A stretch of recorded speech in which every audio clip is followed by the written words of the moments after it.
Hola, buenos días. Damos inicio a la charla El desafío de las encuestas después del plebiscito, con tres importantes invitados, invitadas relacionadas con el tema de encuestas desde distintas perspectivas.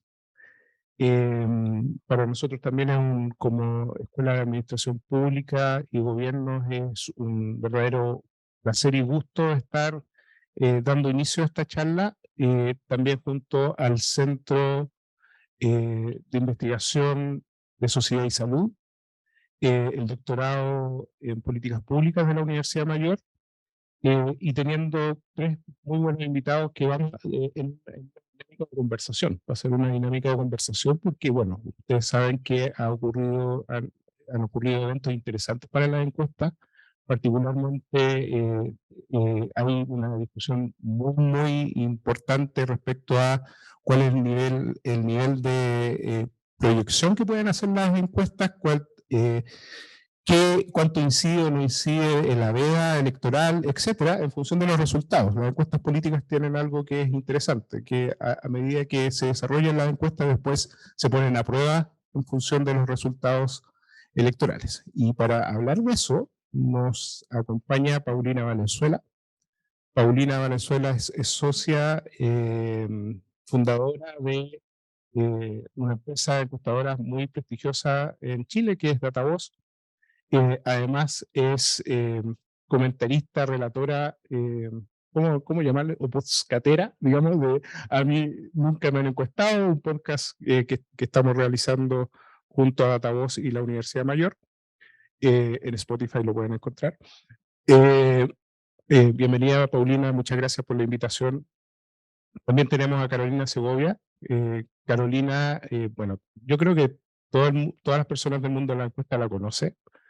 Carolina estuvo durante mucho tiempo en el Centro de Estudios Públicos, en la encuesta del Centro de Estudios Públicos, luego emigró a la Universidad Diego Portales, donde ella ha trabajado y ha desarrollado muchos proyectos de investigación relacionados con la opinión pública y particularmente opinión pública y emociones. Es una de las prestigiosas investigadoras de la ciencia política relacionadas con el tema, así que muchas gracias, Carolina, por estar acá. Es un verdadero gusto y honor tenerte en estas aulas.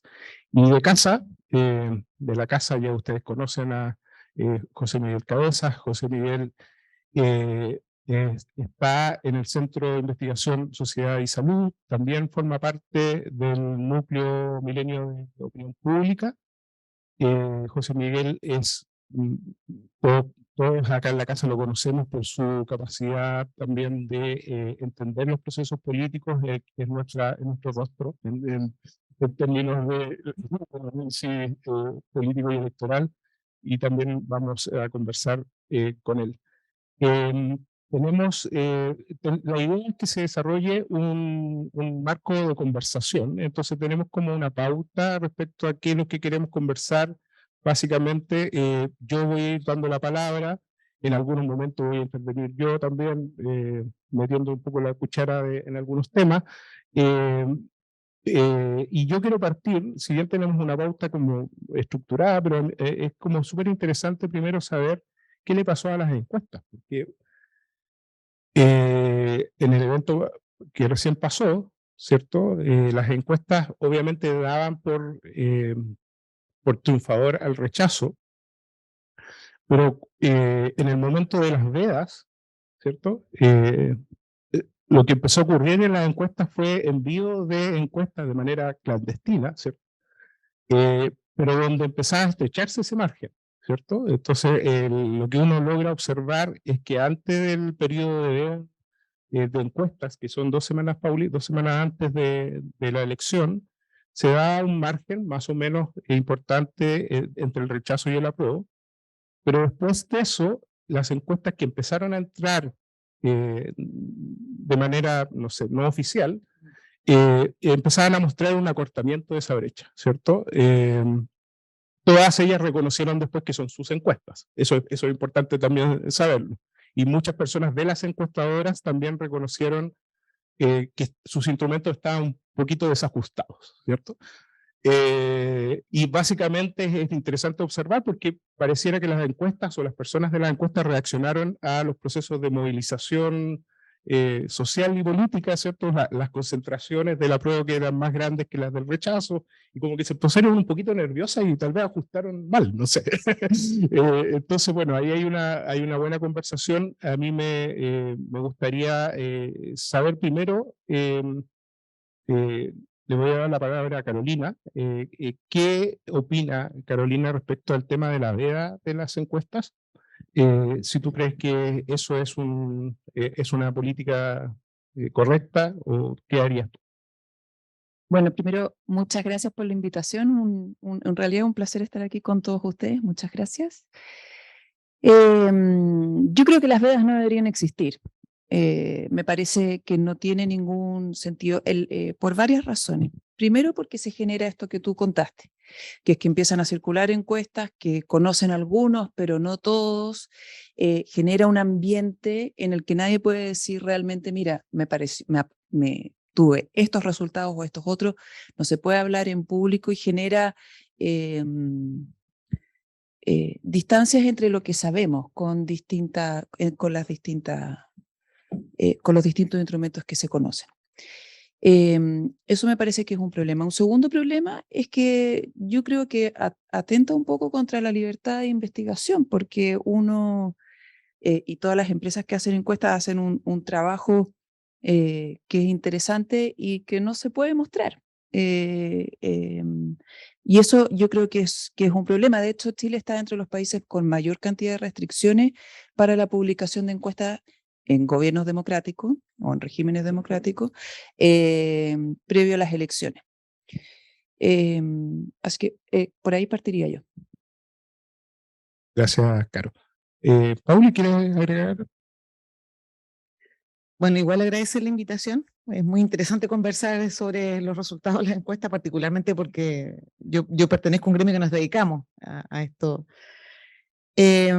Respecto al tema de la veda, yo creo que hay dos elementos que para mí son bien centrales. Uno es que independiente del periodo en el momento que se pueda publicar una encuesta, importa lo que se publica. Y ahí yo creo que también hay un aspecto que tiene que ver con la calidad de los estudios que están apareciendo. Digamos. Recuerdo en la elección anterior de una empresa argentina que circuló que daba el resultado completamente inverso y que la explicación que dieron después de por qué los resultados no coincidían era porque ellos no sabían que en Chile existía el voto obligatorio, o sea, el voto voluntario en ese momento. Entonces uno dice, ese tipo de criterios, digamos, de publicación de estudios debería tener algún nivel no, es una palabra difícil, pero algún nivel de regulación, digamos, porque también la idea es que la gente reciba información, buena información de calidad. Yo también coincido que es absurdo esto de la veda, porque en rigor en las élites, diría yo, tienen acceso hasta el último día, las horas anteriores. Probablemente todos los que estamos sentados aquí recibimos encuestas a través del WhatsApp. Eso por una parte. Pero también creo que tiene que haber algún nivel de trabajo sobre estándares mínimos de calidad de publicación. Yo creo que va a ser algo que es divertido, pero quizás las encuestas buenas o malas tienen que ser calificadas en función de ciertos parámetros.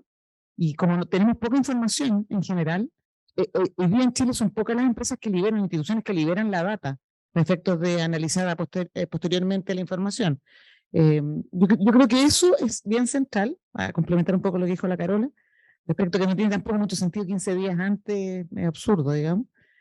Y también porque en la medida que se acorta el periodo y las empresas empiezan a presentar sus resultados, sus modelos, las predicciones que hagan, en fin, con la información que recojan, uno puede también comparar. O sea, también hay un aprendizaje respecto de los métodos a través de los cuales se realizan las encuestas, de los modos, los momentos, el tipo de pregunta, en fin. Yo creo que eso sería un aporte, digamos, en términos de la reducción de la veda. Eso es interesante, Pauli, le vamos a preguntar a José Miguel, porque el tema del aprendizaje, ¿cierto? El aprendizaje de las encuestas venían aprendiendo sobre el voto voluntario, tratando de generar algunos métodos de identificación del votante probable, y ahora fallan en eso también, José Miguel, ¿cierto? Sí, bueno, antes que todo, muchísimas gracias a todas y todos, principalmente a quienes nos acompañan hoy día.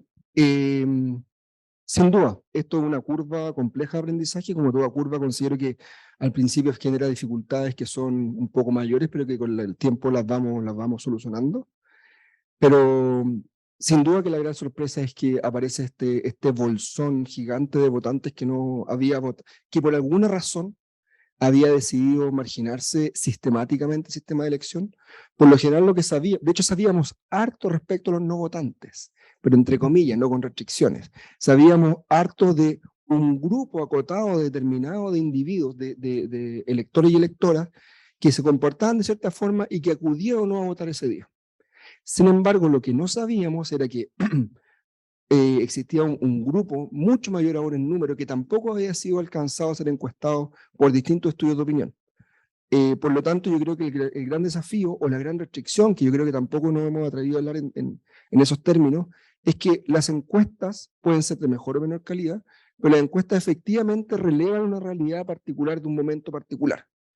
Yo creo que el gran error que cometemos en general como sociedad, no nosotros quizás como académicos, ¿no? Pero quizás muchos medios de comunicación, y se presta para esto, es la tergiversación. Entender que distintos estudios con distintos mecanismos, con distintos muestreos, con distintas audiencias, pueden ser extrapoladas a una generalidad o a un votante o al elector y electora a nivel nacional. Yo creo que mientras no seamos transparentes en las limitaciones de cada uno de los estudios, vamos a seguir teniendo todos esos errores. Por lo tanto, estoy de acuerdo en que las vedas juegan contra esto, porque el nivel de interés en la política hay un nivel de endogeneidad o de autoselección súper importante. La información respecto a la metodología, la transparencia, etcétera, debiese estar regulada. Por lo general, muchas encuestas, esto es una anécdota, muchas encuestas hacen cita o hacen referencia a una norma ISO. No sé si alguna vez la han buscado, pero para acceder a ese PDF hay que pagar. Y no es barato. Vale como $400 o $700 según la fuente. Entonces, por ejemplo, es una norma que yo teniendo interés nunca he podido acceder. Y varias encuestas lo ponen en la referencia. Sin embargo, un documento que ya tiene una brecha de acceso bastante importante. ¿Qué es lo que está regulado ahí adentro? No tengo idea. Y no lo sé, no porque no quiera saber, sino que porque, por ejemplo, habría que pagar ese documento. Y sin duda aquí en adelante, fundamentalmente como industria y también como desde la academia, es lograr identificar qué hace que 5 millones de electores y electoras hayan decidido sistemáticamente no participar de procesos electorales, y de un día para otro, uno, por un elemento, el voto obligatorio sin duda, pero también a la vez la importancia de la elección, sí decían hacerlo. Ese es el gran desafío y la gran curva que tenemos que resolver desde la industria y, bueno, principalmente de la academia, que tampoco hemos tenido una respuesta al respecto.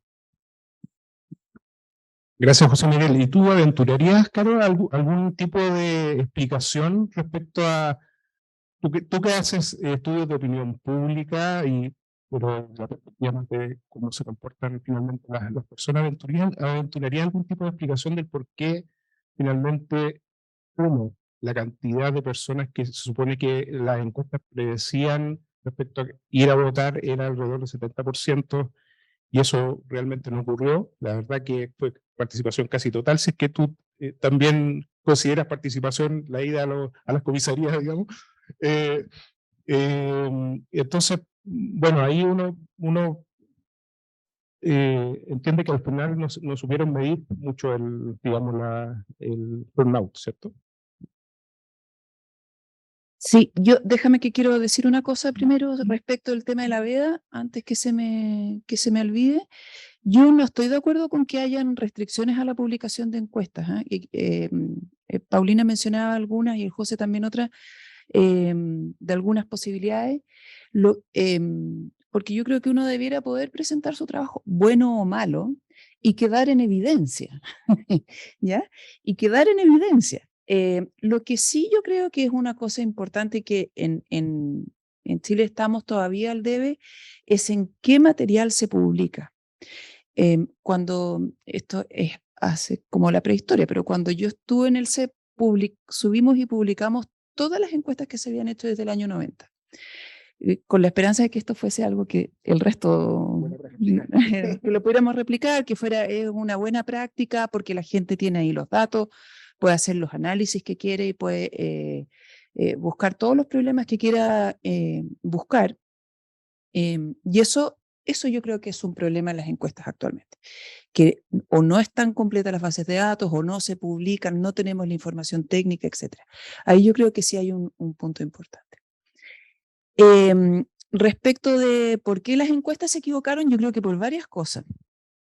Primero, porque tenemos que hacer una revisión, me parece bien exhaustiva, de la calidad de las encuestas, por una parte, desde el punto de vista de el muestreo, a quien estamos preguntando, pero también en elaboración de cuestionarios. Yo creo que ahí estamos al debe en forma muy importante.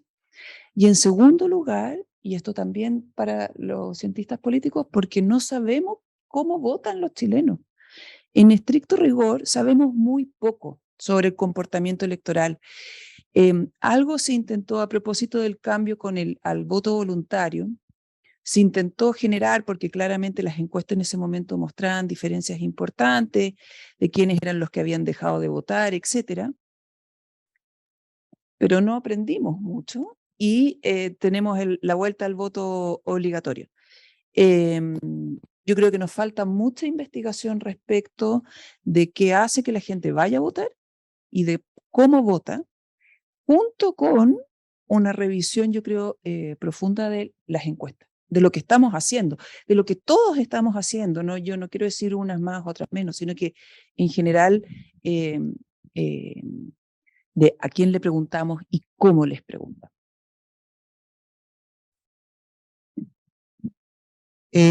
A ver, yo creo que el tema de la... O sea, voy a partir diciendo que en realidad hacer buena investigación a través de encuestas en Chile no es barato. O sea, y lo voy a decir claramente porque la verdad es que hacer buenos estudios de buena calidad, con la metodología más rigurosa posible, es bastante caro, digamos, por una parte. Y por otro lado, también requiere de tiempos que probablemente a nivel de ciertas empresas que han optado por sacar estudios de opinión pública, también es complejo, digamos, dedicarse. Entonces, yo creo que por una parte hay un tema como de también tener sentido de realidad, digamos, respecto de la investigación a través de encuestas en Chile. Nosotros como empresa nos ha tocado participar en muchos estudios, hemos trabajado también con el Centro de Estudios Públicos, bastante en temas metodológicos y de supervisión de calidad respecto de la encuesta del CEP. Y conocemos el estudio Barómetro de las Américas, el World Poll que hace en 160 países, Gallup, en fin, o sea, tenemos bastante experiencia en acceder a estudios de buena calidad, digamos. Y por lo tanto sabemos perfectamente cuánto cuestan hacer esos estudios, por una parte, digamos. Yo también creo que tenemos un diálogo más cercano entre la academia y el ámbito privado, los que se dedican a la investigación de opinión pública en el rubro de las empresas, ¿no? Pero yo creo que ahí hay como una brecha importante. Yo creo que hay que compartir conocimiento. Y en esa lógica, como decía Carola, es súper clave la liberación de la información, sobre todo en los estudios públicos. Evidentemente las empresas privadas no pueden liberar los estudios encargados, digamos, pero sí pueden los que publican, digamos, los estudios que hacen a costo propio, los podrían publicar. Eso es un tema, una discusión permanente que se da, especialmente en la Asociación de Investigación de Mercado de Opinión Pública, porque si bien es cierto, ellos son los que financian, también son propietarios de la información. Creo que eso ayudaría mucho. Respecto de por qué fallaron las encuestas, bueno, yo tengo un listado de posibilidades e hipótesis que hemos ido construyendo en conversaciones con distintos investigadores y empresas. Creo que fundamentalmente hay un gran desconocimiento de todos los modos que se están utilizando hoy día para hacer encuestas. Probablemente, bueno, con Sergio tenemos el podcast, a mí nunca me han encuestado, que era una clásica declaración de las personas cuando desconfían de las encuestas, es decir, pero si a mí nunca me han encuestado. Entonces, ¿cómo le digo a esa persona? Es que no necesito encuestarlo a usted para saber lo que opinan la población chilena, los adultos, quien sea, respecto de ciertos temas. Entonces, hay mucha desinformación respecto de lo que es la metodología, de cómo se hace una encuesta, lo que tiene que ver con los diseños muestrales, con el cuestionario, efectivamente lo que dice la Carola es muy central. Eso tiene que ver con cómo mido, digamos, finalmente la opinión y percepciones de la población. Yo creo que abriendo esas conversaciones,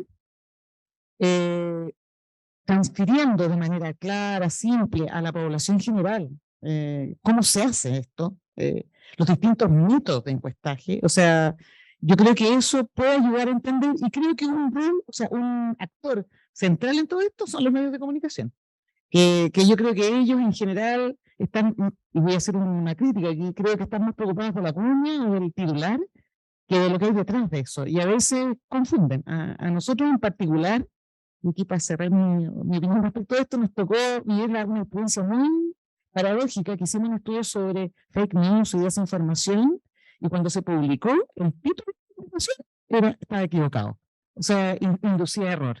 Entonces, es bien central que todos los actores involucrados en esto también habían ciertos criterios, digamos, ciertas formas de comunicar, y creo que los medios en eso tienen harto que hacer.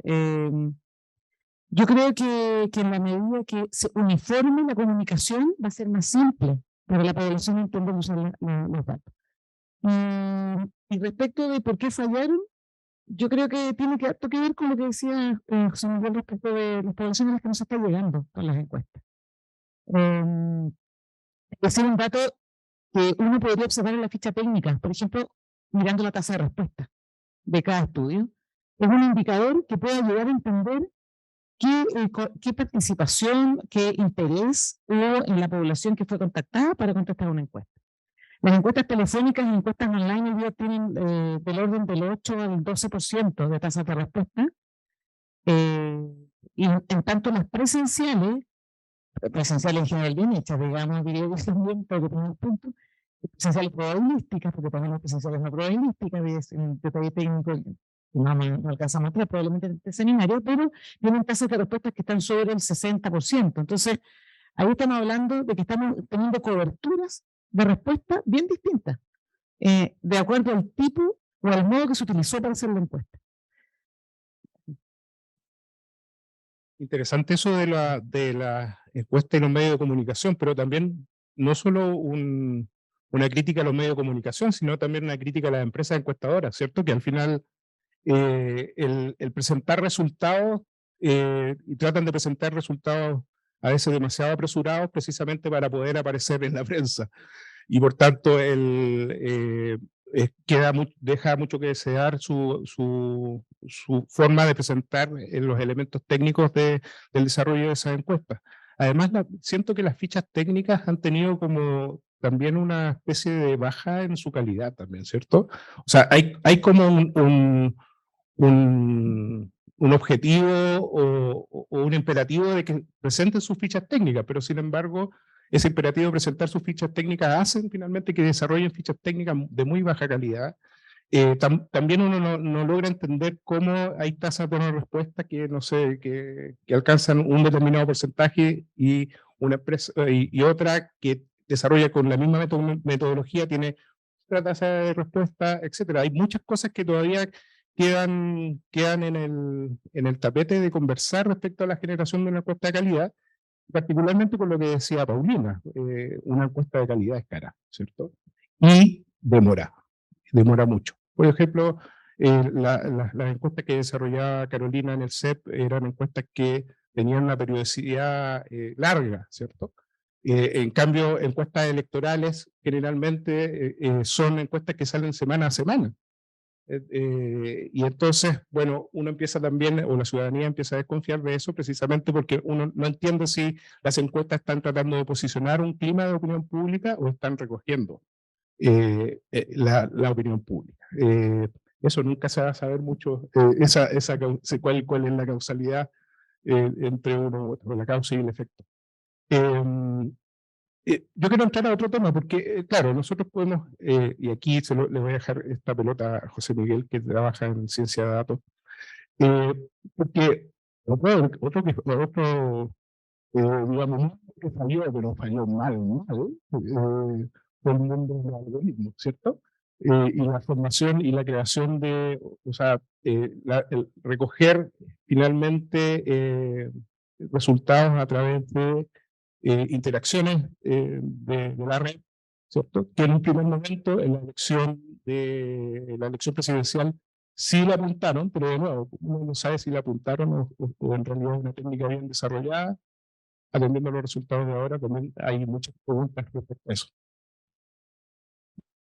Mira, es un tema súper interesante porque a medida que esto se va complejizando, que tenemos mucho más actores en juego, que efectivamente el costo económico tiene un rol mucho más importante, sin duda que es mucho más barato hacer algo en formato digital que presencial, sin embargo es de mucho menor calidad. Eso es algo que diésemos respecto a algo presencial, perdón. Pero no por eso es inválido y no por eso es malo, también es importante saberlo. Respecto a lo último, a la discusión anterior, creo que desde la formación de profesionales tenemos un desafío y una oportunidad bien tremenda, porque efectivamente tenemos la responsabilidad de entregar mejores herramientas a estudiantes de pregrado y por supuesto de posgrado en cómo interactuar de forma crítica con todos estos productos, con la industria y también fundamentalmente en el caso, no sé, pues de los estudiantes de posgrado, de ser investigadores independientes mucho más críticos. Sin duda que la inercia del mercado va a otro lado, ¿no? Con las pocas veces que he tenido la oportunidad de interactuar con empresas de mercado, no necesariamente encuestadoras, sino que además venden el servicio de encuesta, los que llegan con fondos fondecitos, por así decirlo, somos los complicados, porque queremos tasas de respuesta, queremos seguimiento, queremos hacer reemplazo, y vamos en contra de la industria, en contra del mercado. Entonces, esa también es una realidad, que yo no considero que sea mala per se, sino que es una característica de la cual tenemos que considerar y regular o modelar o transparentar. Ahora, los datos en línea, ¿no? Primero que todo quisiera aclarar que desde mi punto de vista, Big Data no es Twitter, Facebook en particular. No, eso es como, entonces cuando hablamos del Big Data, en este caso lo que se habló fue de interacciones en redes sociales, y en particularmente Twitter, Facebook o las herramientas de búsqueda de Google, que son muy pertinentes sin duda y generan una cantidad de información tremenda. Genial. Pero, a gran diferencia de lo que se ha discutido ahora, que quienes participan de este proceso, cuál es la voluntad o la autoselección que yo tengo de interactuar por Twitter, por Instagram, por Facebook, por LinkedIn, lo que sea, con distintas personas, ya es un proceso que me genera una endogeneidad o una predisposición de actitudes que es muy distinta al resto de la ciudadanía. Y hablamos como que fuese un proceso aleatorio o representativo de ir a pelearse con los trolls en Twitter a no hacerlo. Y eso simplemente no es así. No es un proceso aleatorio, es un proceso endógeno. Yo probablemente tuve un mal día, llegué tarde, el café estaba medio amargo, una serie de cosas y decido ir a pelear, ¿no? A interactuar con los trolls, con los bots incluso. Por lo tanto, eso es difícil de extrapolarlo a una población general. Eso es la primera característica. Y que hasta ahora el vicio que hemos tenido, por así decirlo, desde la ciencia de los datos, es que se ha intentado justificar por un número de observaciones, por el volumen de información, la calidad o la capacidad de representación del universo. Y eso simplemente no es así. Y es por un proceso tan básico que recién lo pusieron también sobre la mesa y que se discute mucho también en la sala de clase, que es como la aleatoriedad. ¿Cuál es la probabilidad de alguien de participar en eso? Primero que todo, puede ser conocida, genial, lo primero que sabemos. Si puede ser conocida, genial. Yo me atrevo a decir que es difícil de calcular. Y luego podemos modelarla, podemos predecirla, por lo tanto podemos incorporar pesos y contrapesos, ponderadores, etcétera, para poder intentar asemejando al universo. Yo creo que eso es una discusión que hemos dejado de lado, porque de nuevo requiere todo lo que se ha hecho hasta ahora. Trabajo, estudiar, hacer la pega, plata para financiar esto, estudios, etcétera. Por lo tanto es muy costoso y el costo va mucho más allá de la plata, es tiempo, es recursos, es querer y poder hacerlo. Por lo tanto, se ha intentado avasallar esta crítica de la representatividad respecto al número de observaciones. Por supuesto, si Twitter con una cuenta gratuita te permite bajar hasta 7 días atrás y hasta 5 millones de registros, y te presentáis con ese Big Data, con esa base de datos de 5 millones de registros, y crees que va a ser mucho mejor que una de 700. Y eso no es necesariamente así per se. Y esa discusión la obviamos. Y por lo tanto ponemos, los gringos dicen el drop name, nos empezamos a tirar conceptos a la mesa, para poder justificar una tarea que no estamos haciendo. Por lo tanto, no es Big Data, son 4 redes en particular. No estamos todos participando en esto. Piensa en nuestra familia, ¿no? En nuestra familia de mayor edad que nosotros. ¿Cuántas veces tenemos que configurar el teléfono, el control remoto? Y creen que va a estar incluso ese sector de la ciudadanía respondiendo, dando like o retweets. Claramente no es así. Por lo tanto, es un sector acotado de la población. Y la misma, no crítica, pero la misma característica la quiero llevar a los encuestados profesionales, que son los paneles pagados. Que de nuevo, así estamos respondiendo a muchas necesidades de información. En el MEPOP, el último panel es de precisamente de esa fuente de datos, pero en ningún momento se está buscando, o sea, somos transparentes en que no queremos generalizar, sino que testear mecanismos, causalidades. Perfecto, genial. Para eso sirve y sirve bien. Pero de ahí a decir que ese mecanismo se replica exactamente en la realidad o en un universo, hay un salto voluntarioso, también medio engañador y tramposo, por decirlo de alguna forma, que no hemos querido discutir. Y ese es el espacio que tenemos para mejorar. Sí, yo quería decir lo siguiente. El otro día estaba en un seminario, sí, también discusión sobre las encuestas, yo estaba de público. Entonces, una de las colegas dice, sí le creemos a las encuestas. Esto es una cosa que uno escucha mucho, pero cuando lo dice un colega es un poco difícil. Y yo quería hacer una reflexión a partir de eso, que es que las encuestas no son un acto de fe. Nosotros no tenemos que creer en las encuestas. Nadie tiene que creer en las encuestas como que fuese una verdad revelada. Yo creo que ahí es donde está el mayor problema, tal vez, en los procesos de interpretación y de análisis de los resultados que obtenemos, tanto en las encuestas como en los temas de Big Data o no Big Data, o con cualquier otro método de investigación, porque la encuesta en realidad es un método de investigación que nos ayuda a conocer la realidad, pero que tiene montones de problemas, que tiene un montón de dificultades y que tenemos que conocer todos esos problemas para poder hacer una buena evaluación. Entonces, esto no es un problema. Cuando se presentaban estos estudios de Big Data, decían, me acuerdo porque también lo leí en alguna parte, decía, estos estudios súper precisos, matemáticos súper precisos, una cosa así, como era una frase súper rara. Eso no tiene ningún sentido, porque lo que uno tiene que hacer es pararse en forma crítica frente a lo que está observando desde el principio. Por eso el acceso a toda la información de los estudios es crucial, porque nos permite eso. Yo en las clases que hago siempre les digo a mis alumnos, bueno, ¿y vieron la encuesta no sé cuánto que salió ayer? Me dice, sí, no sé, sale tal y cual cosa. Ya, pero ¿ustedes vieron la encuesta o me están repitiendo el titular? Porque a mí el titular no me interesa. Ustedes no tienen que leer lo que sale en la prensa de la encuesta, tienen que bajar el documento, leerlo, comentarlo y analizarlo. Y eso es lo que nos hace falta. Es porque requiere de una actitud crítica relevante para eso, igual para cualquier otro método, igual para cualquier otro método. Y nos falta mucho estudio. Yo creo que también es importante hacer esa autocrítica para poder saber qué es lo que está pasando y de qué manera lo podemos entender. ¿Crees? Sí, respecto del tema de los modelos, es que vengo al mundo de las matemáticas, digamos, así que, yo creo que es interesante el intento. Coincido en que todavía tenemos poca información respecto de a quiénes representan realmente los sujetos que interactúan en las distintas, con las distintas redes sociales, plataformas. Yo estoy de acuerdo contigo, no es Big Data propiamente tal, digamos, pero me parece que es un esfuerzo interesante que le falta justamente lo que yo decía al principio, la combinación con otro tipo de formas de medición, en que uno pudiese finalmente hacer mix yo soy de las que creo realmente que en el futuro, para poder conocer realmente la percepción de la población sobre ciertos temas, vamos a tener que hacer una mezcla de cosas, pero de método, modo de abordaje, porque no creo que con uno solo no vamos a alcanzar, digamos. Ese es el punto, que nos vamos a equivocar. Yo creo que ahí me parece que es útil el ejercicio que se hace, y creo, voy a decir algo loco, que es bueno que se hayan equivocado, porque va a entender, porque probablemente los que se equivocaron ahora están buscando el por qué se equivocaron. Claro, entonces, exactamente. Entonces, yo creo que el tema de la transparencia, por eso que es clave lo de la transparencia, de presentar, de compartir. Y un segundo punto que tenía que ver un poco con lo que tú señalaste respecto de la experiencia de ustedes con los fondos y de las empresas privadas, que a nosotros nos toca, porque nosotros ayudamos a mucha gente que hace proyectos fondos y de este tipo. Los tres han sido, no, hay muchos más, digamos, que han colaborado con nosotros, o sea, que nos han pedido que les ayudemos en esto.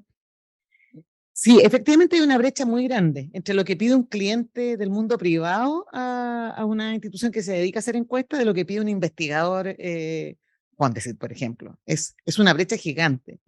Pero también es cierto que en la medida que los investigadores, como ustedes interactúan con las empresas, empiezan a generar conocimiento también en estas empresas. O sea, para nosotros generar todos los tipos de tasas de respuesta, de contacto, en fin, todas las sugerencias que hace la EIPOR o la WEIPOR al trabajo en encuestas nos los va incorporando, pero requieres a alguien que te los pida finalmente. ¿Sí? Que eso también es una responsabilidad. Entonces, hay probablemente investigadores y aquí que a lo mejor no piden tanto, no exigen tanto ese nivel de información. Y un último ejemplo que tiene que ver con una forma de trabajo de las investigaciones Fondesit, por ejemplo, son los consentimientos informados, que hoy en día sí se están empezando a incorporar en el ámbito de la investigación privada, tanto en las encuestas presenciales como en las encuestas online, en que ya se ha ido notando que es una necesidad, básicamente, tener un cierto respaldo. No digo que todo el mundo lo haga, digamos, que todas las empresas lo hagan, pero sí se está empezando a incorporar ya como un elemento clave en el trabajo. Por eso yo creo que sigo pensando que es necesaria la interacción, es generar estos espacios de conversación, es que los investigadores también se inserten en las organizaciones o en los grupos de trabajo del ámbito privado. Nosotros, por ejemplo, hoy día en la Asociación de Investigación de Mercado, recién está DUOC, se incorporó como socio de la investigación.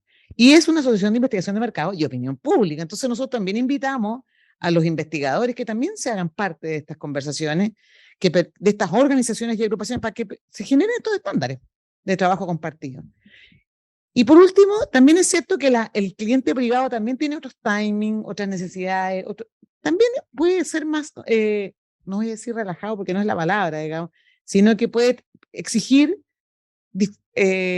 o poner criterios diferentes a la generación de información. A veces eso también es muy complejo, a veces quieren llegar a grupos muy difíciles que con las técnicas tradicionales, metodológicamente rigurosas y robustas no se puede llegar, o sea, uno se puede pasar un año o más buscando ciertos perfiles o características. Entonces también, en ese sentido, el mundo privado y el área especialmente de investigación de mercado, digamos, también ha generado valor y conocimiento al área de la opinión pública que puede servir, de ser de utilidad, digamos, en el ámbito de la investigación.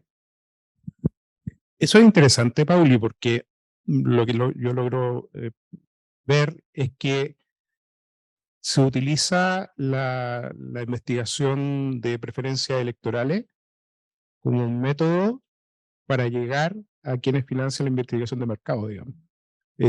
Básicamente, estas son formas de aparecer en la prensa para muchas de las encuestadoras, no para que después los contraten para analizar encuestas de opinión pública a nivel político, sino que más bien para aparecer en la prensa para luego poder capturar clientes en una investigación de mercado. A mí me parece una estrategia de marketing, básicamente en algunos casos. Y lo otro que tú dices que también es interesante y también respecto a lo que señalaba la Carolina, es bueno, ¿cuál es la misión finalmente de quienes se dedican a investigar opinión pública respecto a las preferencias electorales y todo esto, ¿cierto? O sea, yo caí, por ejemplo, en esta vorágine del resultado de las encuestas, los resultados electorales que van teniendo las encuestas, ¿cierto? De las preferencias. Y uno incluso ante eso y con su sesgo tiende a negar eso. Incluso dice, no, las encuestas se están equivocando, porque no, ¿cierto? Entonces uno va perdiendo apuestas y todo. Yo perdí todas las apuestas respecto al rechazo y el apruebo.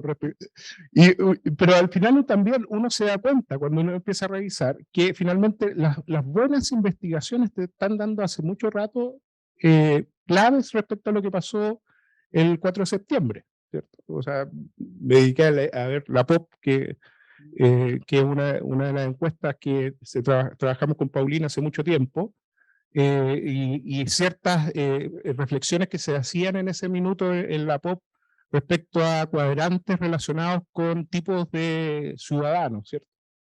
Entonces, en ciertos casos se veía un grupo, básicamente, que en la POP le llamamos los pasmados, ¿cierto? Que era un grupo que no le interesaba la política, no conversaban de política y tampoco participaban. Y hicimos una investigación respecto a ese grupo, y ese grupo demostraba que básicamente sus lógicas y preferencias eran sobre la base de la negación y de los personalismos, ¿cierto?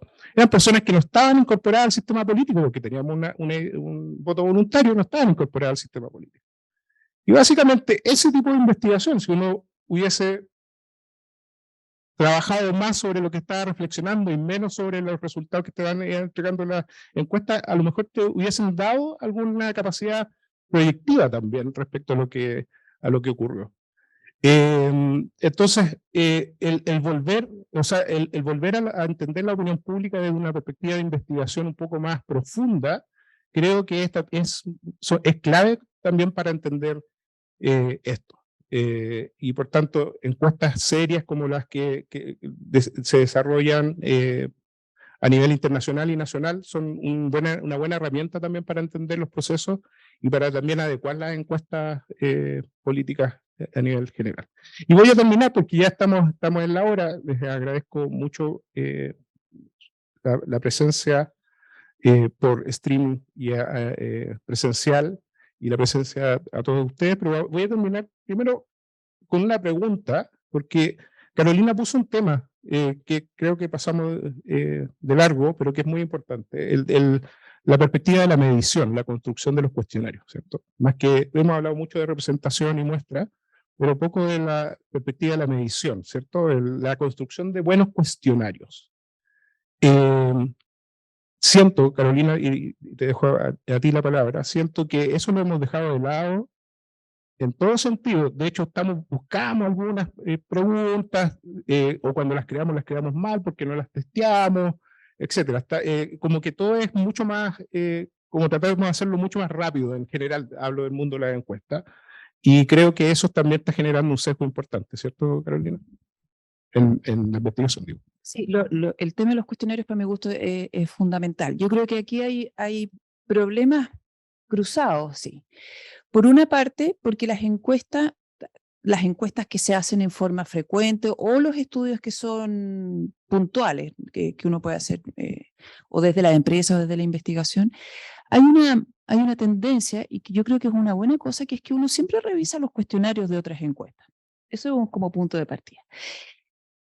Porque eso nos permite replicar resultados obtenidos o en otro tiempo, o en otros países, o en otros lados, y nos da un punto ventajoso de comparación. Para las encuestas que se hacen en forma frecuente, esto es todavía más importante porque uno necesita poder mantener la pregunta. Por ejemplo, uno no podría tener la CADEM sin la pregunta igual de aprobación del voto toda la semana, digamos, ¿ya? Entonces, eso genera un incentivo perverso desde el punto de vista de la calidad del cuestionario, en el sentido de que no nos permite, porque los cuestionarios tienen un límite en términos de espacio, de cantidad de preguntas que se pueden hacer, para poder probar cosas nuevas, para probar preguntas, formas de preguntar, etc. Por ejemplo, tú decías, las encuestas también se equivocaron en estimar el porcentaje de participación. Es cierto, ¿no es cierto? Daban como un 70, parece, y fue un 86. Es una diferencia súper importante esa, es bien importante. Entonces, lo que nosotros sabíamos es que en las encuestas presenciales la participación se sobreestima. Entonces, si en una encuesta presencial salía 70, el cálculo era 10 puntos menos, o sea que quedaba ahí en 60. Esa es como la estimación, ¿cierto? En encuestas online, pareciera ser de que la respuesta por participación es más ajustada o más cercana al resultado definitivo, en algunas por lo menos, pero con el problema de que no son encuestas representativas ni probabilísticas y por lo tanto no nos permiten hacer la extrapolación a la pura. Entonces, ¿qué hacemos? ¿Te fijas? Yo creo que hay aquí y las encuestas panel permiten ese mejor resultado porque no hay un encuestador al frente, por ejemplo, ¿no es cierto?, que pueda inhibir o motivar una conducta que es socialmente bien vista. Entonces, bueno, ¿cómo lo hacemos? Yo creo que ese es el tipo de cosas que tenemos que preguntarnos. ¿Cómo medimos participación en elecciones futuras y pasadas? Que tampoco sabemos mucho. ¿Cómo lo hacemos? ¿Cómo preguntamos por intención de voto? ¿De qué manera lo estamos haciendo? Yo me acuerdo cuando en el CEP, yo no sé si en el CEP se sigue haciendo esto, pero cuando yo estaba ahí, hacíamos la pregunta de voto, lo hacíamos con una urna. Ese era un ejercicio que era fabuloso porque era una cajita plástica con candado, una ranura, y la gente tenía que meter el voto ahí. Como si fuese una elección. Eso daba, era un escenario bien interesante que daba resultados más precisos que la pregunta que también se replicaba en el cuestionario. Entonces hay que pensar, yo creo, cosas nuevas. También creo que es muy importante hacerse cargo de los cambios metodológicos que están ocurriendo y que van a seguir ocurriendo. La pandemia obligó a las encuestas a transformarse en encuestas online, porque uno no puede arriesgar que las personas se contagien, ni los encuestadores. Eso pone hartos desafíos. Yo creo que hay países donde se ha avanzado mucho en la generación de paneles probabilísticos. En Chile todavía falta, me parece, pero es algo que viene y que yo creo que llegó para quedarse.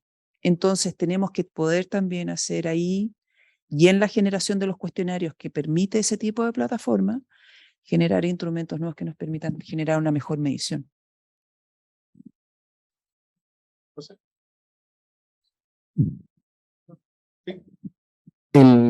Bueno, sin duda que desde todas las perspectivas, desde la Academia de la Industria, tenemos que hacernos cargo de este nuevo contexto, ¿no? Post-pandémico. De eso mismo celebrar que finalmente podemos tener este tipo de conversatorio presencial, ¿no? Que 2 años atrás era imposible. Yo quería remitirme un poco a la motivación de esta ronda. Y no sé, pues en los años 50 en Estados Unidos eso se resolvió con financiamiento público.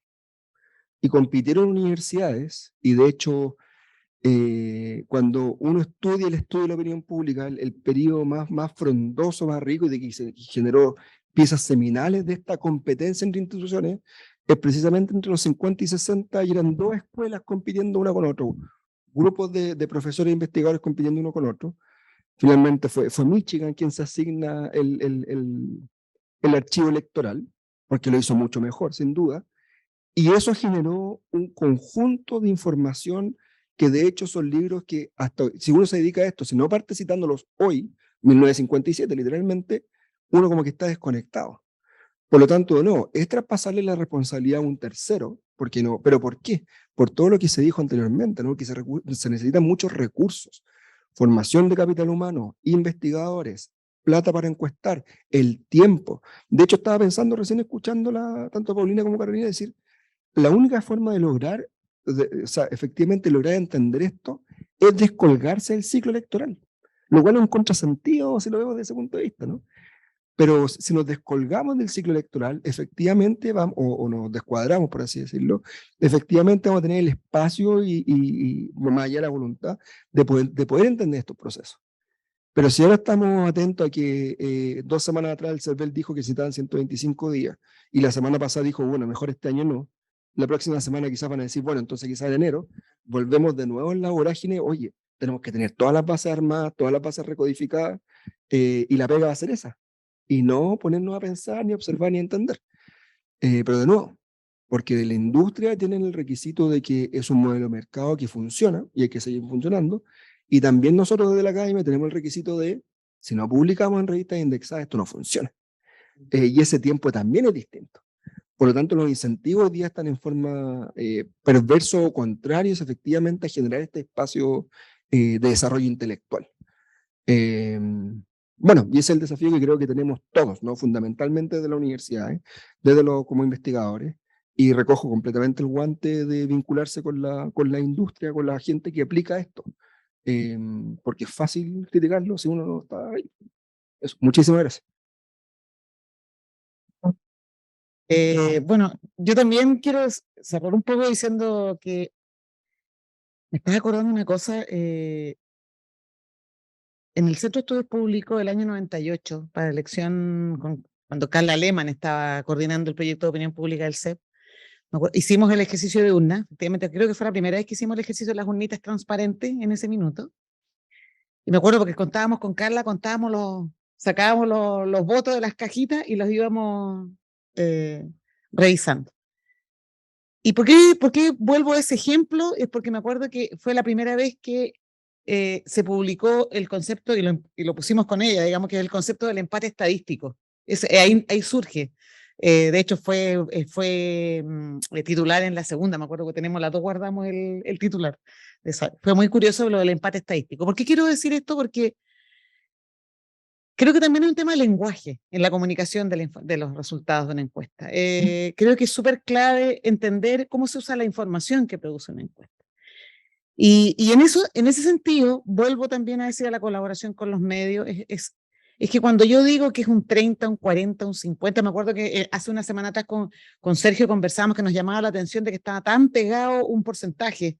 Y era como, ¿por qué está tan pegado? Es muy extraño, porque cuando uno usa la estadística para mostrar la información, uno tiene que hablar de rangos de variación. Y es muy extraño que siempre el dato diera igual. Bueno, con esto quiero decir que no es solo la comunicación en términos, digamos, mediáticos, sino que también la formación en términos de alumnos, de los alumnos de pregrado y posgrado, de que ellos también aprendan, como decía Carolina, a revisar la ficha técnica, a revisar el documento, a analizar incluso el fraseo de las preguntas. Y en eso yo voy a decir, como para cerrar, las empresas vamos a seguir haciendo encuestas, porque no solo hacemos encuestas de opinión pública, hacemos todo tipo de encuestas, digamos. Entonces, todo el aprendizaje que se haga se va a canalizar también a ese tipo de investigación, a la investigación que se hace todos los días. Las encuestas no paran por un ciclo electoral, son permanentes, digamos. Entonces, en esa línea es súper central la colaboración entre ambos segmentos, digamos, que se dedican a esto, pero también la transparencia y la comunicación de los estudios que se hacen en términos públicos. Y de la innovación, que es lo que dice la Carola. En el fondo, por ejemplo, hoy día el LEAS, que es con Ricardo González, en la Universidad Adolfo Ibáñez, hemos venido trabajando ya hace bastante tiempo sobre paneles probabilísticos, digamos, y nos están dando resultados súper interesantes. Con el Centro de Estudios Públicos también estamos trabajando en experimentación en el ámbito de modos de encuestaje, y ha sido también, vamos a publicar pronto, espero, los resultados de todos estos experimentos, digamos, que han sido en conjunto, empresa privada con instituciones que se dedican a la investigación. Yo creo que eso es lo que va a dar los mejores frutos, digamos, para lo que venga en términos de encuestaje. Excelente. Vía Zoom tenemos muchas personas que nos están mirando y también muchas preguntas, así que no vamos a poder terminar ahora. Así que les sugiero que yo las voy a leer y cada uno se hace cargo de alguna. ¿Ok? Pregunta en Zoom. ¿Cuánto influye que, aunque estadísticamente las encuestas en algunos casos tengan grados de confianza cuestionables, aún así tengan una caja de resonancia al público general que no pondera el ámbito estadístico? Te la dejo a ti, Caro. ¿Está bien?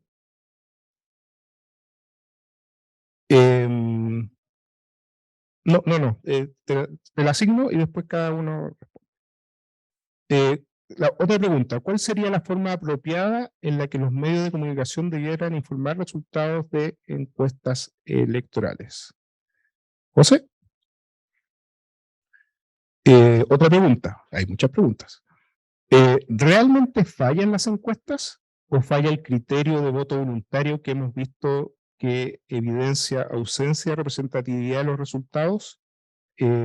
Los resultados del presente plebiscito fueron consecuentes con los resultados de las encuestas como tendencia, precisamente por el efecto del voto obligatorio que lleva a aumentar la representatividad en los resultados. ¿Habrá una relación entre la representatividad y encuestas consecuentes a dichos resultados? ¿También influye el tamaño de la muestra en un escenario de voto voluntario versus un escenario de voto obligatorio? Pauli. Siguen, hay muchas preguntas. Las empresas deben estar buscando por qué se equivocaron. Ojalá, perdón, es el término de pregunta, no afirmación. Las empresas deben estar buscando por qué se equivocaron. Ojalá, pero me parece que saben la respuesta y creen que no les importa. Wow. Bueno, usted se va a hacer cargo de eso, de la AIM. Las encuestas aportan un dato como tendencia para la toma de decisiones que no necesariamente apunta en la dirección de los resultados de las encuestas. Claro, ¿acaso sería pertinente que las agencias que realizan encuestas aporten información de los perfiles demográficos y sociodemográficos, como también del tamaño de la muestra utilizada? Quizás sí tendrían más validez o credibilidad ante el público. Y la última pregunta, definitivamente, José, para ti, definitivamente el problema mayor es el metodológico. Por ejemplo, ¿cómo interpreto el error de muestreo en un muestreo no probabilístico? Me parece que hay una muy poca rigurosidad. Una empresa confunde el error de muestreo con un intervalo de confianza, etc. ¿Hay estadísticos profesionales trabajando en las empresas? Aquí tenemos a una. Muchas gracias. Caro, por favor. Si quieres te la dejo acá para que... Ya.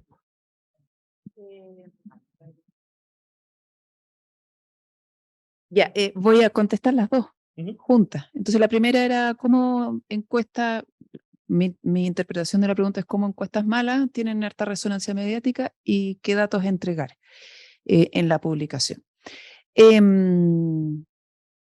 Yo no sé por qué tienen tanta resonancia mediática, para ser honesta. Yo creo que es porque hay tal vez aventuraría como hipótesis que hay una necesidad de información que todos tenemos, particularmente en momentos electorales. Y eso lleva a que cuando uno tiene resultados quiera poder publicarlos, y lo que le ocurre a las empresas, ¿no es cierto? Porque van a ser consumidos, y como decía Sergio y Paulina, eso puede ser, el José también creo, eso puede ser entendido como una estrategia de marketing para la propia empresa, y por lo tanto puede tener como incentivos para eso. Eso por una parte. Por otra parte, yo soy bien crítica del periodismo en temas de encuesta, en el sentido de que me parece que no hacen un trabajo tan bueno. Es que no me van a invitar nunca más. Pero hace falta desarrollar criterios de evaluación en la gente que reporta los resultados de las encuestas, creo yo, para que puedan dar mayor o menor relevancia a ciertos datos que puedan ser mejores, ¿ya? Y finalmente creo que es lo que esto es una cosa que yo vengo diciendo hace mucho tiempo, es crucial entregar toda la información que permita hacer el análisis de lo que uno está entregando. La otra pregunta era sobre si entregar los datos demográficos y qué sé yo. Bueno, por supuesto, todo ayuda.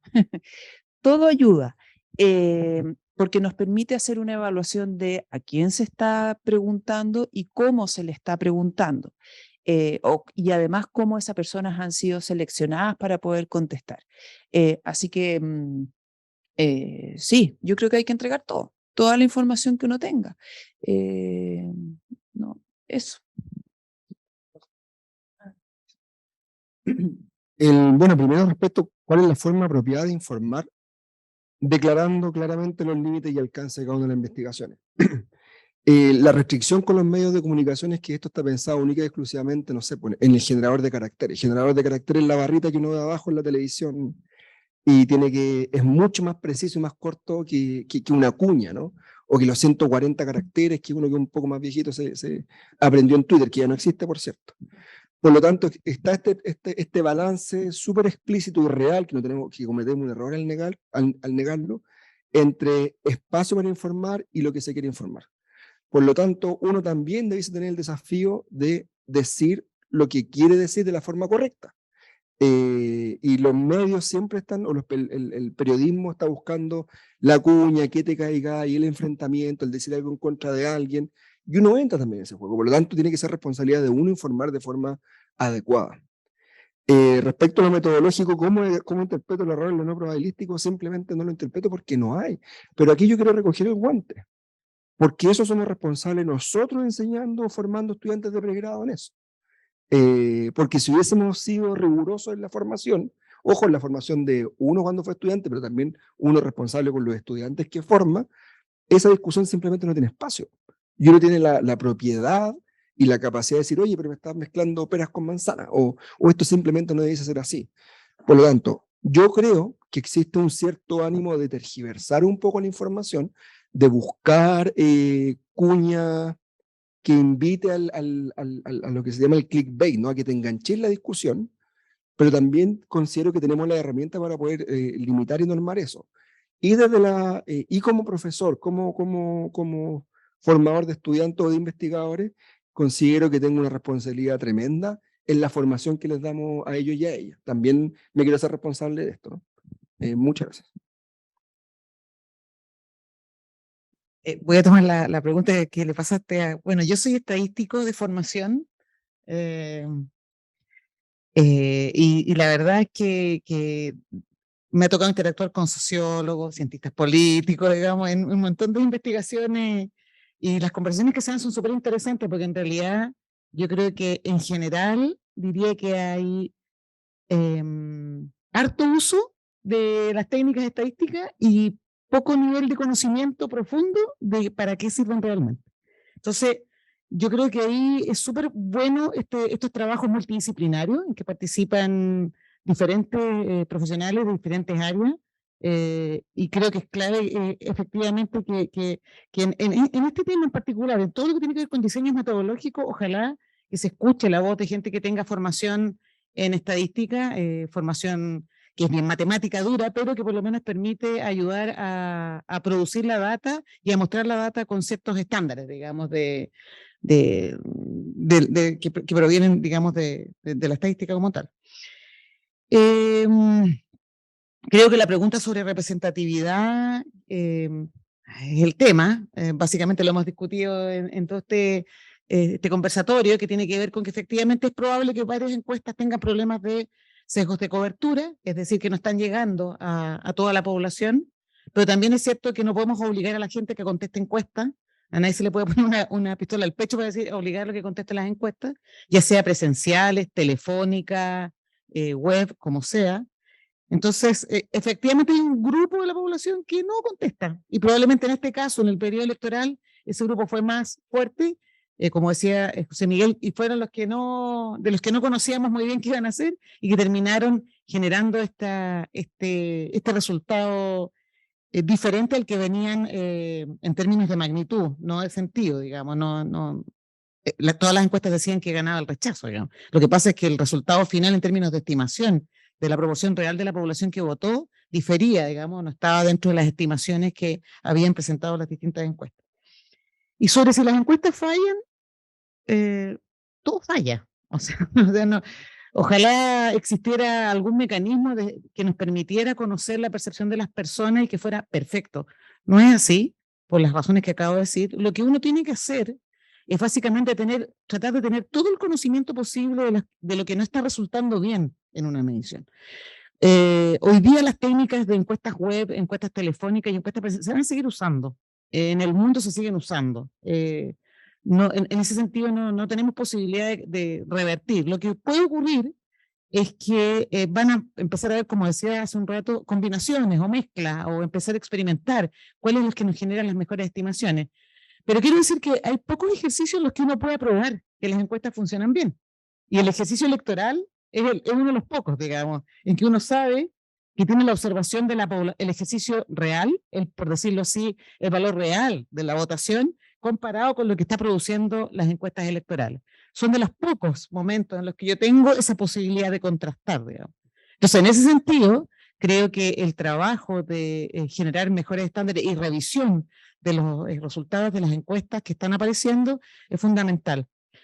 Y por último, sobre el uso que le da a la encuesta que realizan empresas privadas, sí, efectivamente tiene que ver también con posicionamiento, pero yo no pongo en duda, y eso quiero ser clara, respecto del esfuerzo que hacen por hacer lo mejor que pueden en términos de encuestaje, y creo que en eso hay que hacer una reflexión. Había una pregunta respecto si dado que habían fallado en la estimación, no en el sentido, evidentemente, había una reflexión interna, y yo creo que sí la hay, pero los tiempos superan, no se dan las posibilidades probablemente y van a volver a repetir y van a seguir usando el mismo mecanismo y van a seguir calculando el votante probable o van a seguir calculando sobre el 100%. O sea, esto va a seguir así. Por eso que se tienen que seguir dando estas conversaciones y por eso, repito, tiene que haber mayor interacción entre el mundo privado y el mundo de la academia. De otra manera, es imposible generar un conocimiento que sea público y que sea compartible, no solo entre empresas y académicos, sino también con los propios alumnos. e información. Gracias. No sé si en el público presencial hay alguna reflexión, pregunta. Perfecto. Había uno.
Excelente. Información y voto estratégico, Caro.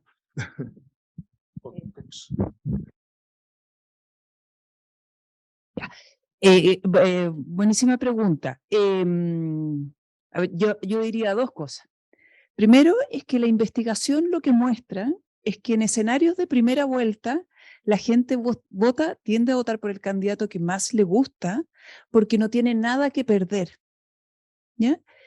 El voto se vuelve más estratégico en segunda vuelta, donde ahí sí está en juego todo. En primera vuelta tendería a ver lo que se conoce en la disciplina como el voto sincero.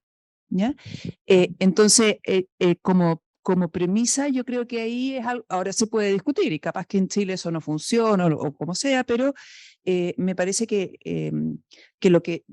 de las cosas que sabemos es que el voto tiende a ser más sincero en primera vuelta, ¿ya? Sincero en el sentido de que realmente expresa la preferencia. Entonces, en realidad eso lo único que hace es acrecentar el error de la encuesta en primera vuelta, que le daba más porcentaje de votos a Guille que a Beatriz Sánchez, digamos, ¿ya? Que respecto de lo que finalmente ocurrió. En segundo lugar, yo diría que la investigación sobre el efecto que tienen las encuestas en el comportamiento es más bien mixto. Se han observado ciertos efectos. Por ejemplo, se habla mucho de la espiral del silencio o del el carro a la victoria, no sé, porque la gente vota por el que parece que va ganando, o la gente vota por el que parece que va perdiendo porque le da pena, o simplemente no dice por quién va a votar porque quedaría mal. ¿Ya? Es como todo el mundo va a votar X y yo quiero votar Y, pero no lo digo porque... Hay investigación de todo eso y de muchos otros efectos, pero la investigación no es concluyente, en mi interpretación, no sé qué opinan ustedes, pero no es concluyente. Se observan algunos efectos en algunos casos, en contadas excepciones. Por ejemplo, la espiral de silencio se observa claramente su efecto en las encuestas realizadas en los años 50, inmediatamente terminada la Segunda Guerra Mundial, donde la gente que todavía apoyaba el régimen nazi ocultaba su opinión. Bueno, ese es un escenario bastante específico, ¿te fijas? Lo mismo que probablemente lo que se llamó aquí en Chile el voto oculto de la derecha para las elecciones del año 89, pero que fue desapareciendo en la medida en que votar por la derecha no era claro, no era que te fueran a crucificar vivo, ¿te fijáis? O sea, era una de las opciones, pero el 89 era no tan bien visto, digamos, y se puede observar ese fenómeno, pero no en elecciones posteriores. Entonces, yo creo que en realidad no hay evidencia concluyente de efectos. Eso por una parte. Segundo, no creo que esa sea una buena razón para suspender la publicación de resultados. Porque aun cuando hubiesen efectos, en la medida en que todos tengamos la información, esos efectos también van a tender a cancelarse, ¿ya? En la medida en que esos efectos estén aleatoriamente distribuidos, digamos, ¿no es cierto?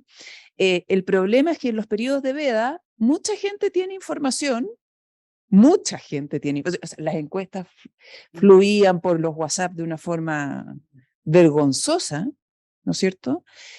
Si uno quería, es cosa de irse a Mendoza, hacer la conferencia de prensa en Mendoza, que es lo más cerca, digamos. Sí, claro. Te puedes ir a Mendoza, hacer la conferencia de prensa y no tienes ningún problema. Eso genera mucha simetría de información. Yo prefiero que sepamos todo, que todos sepamos todos. Y que evitemos entonces el problema del, claro, oye, me dijeron que tal encuesta está diciendo no sé qué cosa, entonces, y se empiezan a armar unos barullos tremendos. No sé, eso. Mira, es un súper buen ejemplo el que planteaste, Nicolás, y quiero complementar algo que se discutió delante, ¿no? Tal como dijo Carolina, estos ejemplos vienen de los 50. Una de las grandes restricciones que tenemos es que todos estos son modelos que nosotros heredamos. Y heredamos con un dispositivo, o sea, con un dispositivo de investigación y con casos que son muy lejanos, no solamente a la realidad del 2020, no solamente a Latinoamérica, sino que también a Chile en particular. El votante probable, la importancia del voto, la teoría de formación, de socialización temprana de política, si son características de mediano o corto plazo. Nada de eso nace en nuestra sociedad y nada de eso ha sido testeado o contratesteado. Ojo, yo soy culpable de eso. Yo estudio voto económico y una cuestión que surge en Estados Unidos sí o sí en un momento específico. Y no nos cuestionamos eso. Entonces también es parte de la discusión de fondo que afortunadamente yo creo que se dio en el panel. No tenemos, hasta ahora no hemos tenido mucha voluntad, pero también las herramientas, ni el espacio, ni la plata al final del día, para poder evitar este viaje, que se usa el término conceptual en metodología, de una teoría de un país a otro. Entonces también tenemos esa restricción. La racionalidad del voto que describiste, claro, nosotros todos pensamos el tiro en un libro en particular, que es el que leímos todos.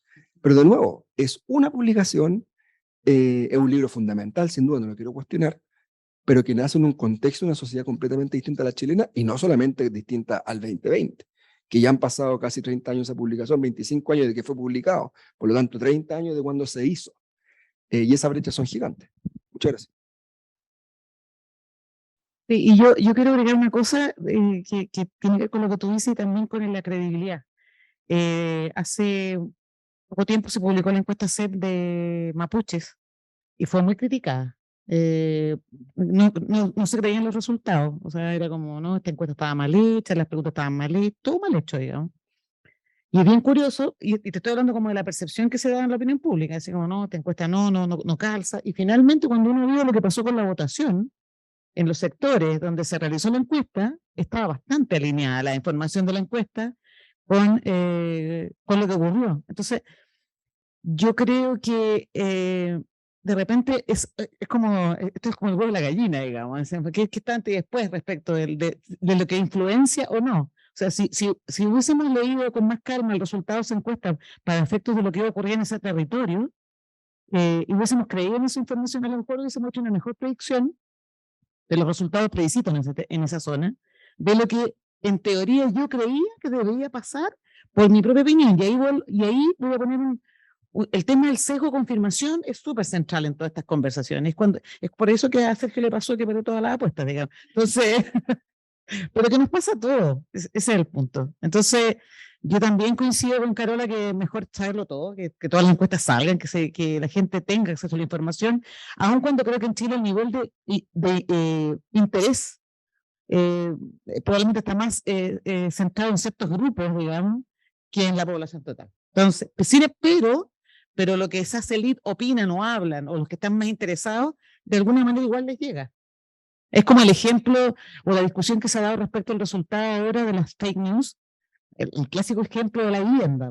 O sea, a mí me tocó conversar con gente en sectores más vulnerables y por supuesto que su declaración era que iban a votar rechazo porque, entre otras cosas, que ellos querían poder heredarle su casa a sus hijos. ¿Ya? Entonces, yo no digo que haya sido la principal razón, pero cuando tú estás en una dinámica de información que se va compartiendo en redes sociales, al final igual le llega a la gente la información. Por eso que la democracia es bueno democratizar el acceso a la información y esto va en la línea de poner a disposición de todas las personas los resultados y toda la información asociada a encuestas. Solo Alejandro Olivares dijo 10 minutos antes que ti, el CEP no anduvo tan mal con su encuesta sobre plurinacionalidad. Bien, son las 1, justo. Así que agradecemos nuevamente a Carolina, Paulina y José Miguel por habernos ilustrado también respecto al futuro de las encuestas. Así que muchas gracias.